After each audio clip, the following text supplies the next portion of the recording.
Hi friends, welcome to 5 Minutes Tech YouTube channel. Here is Samsung Galaxy S23 Ultra 5G smartphone.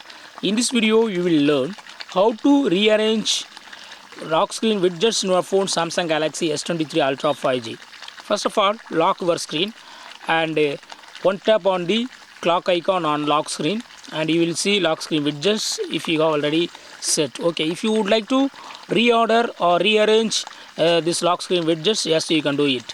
Instead of weather showing first, you can show other things on first. Okay, so to reorder, what you have to do is go to the settings of your phone first.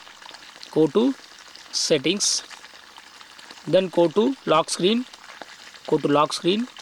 and click on edit widget here and click on reorder here, and you can reorder from the list here. Okay, just so you can move any item to the first or second or third according to your wish. You can reorder. Just pick up one and drag above or below to order.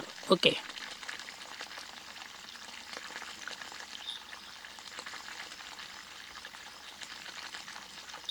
so I have set today's schedule at first, then digital well-being, music, weather, routines, and go to home screen. Now put lock in your phone and one tap on the clock on lock screen and see the changes. So in this way, you can easily reorder or rearrange lock screen widgets in your phone Samsung Galaxy S23 Ultra 5G. That's all friends. Thanks for watching. Bye.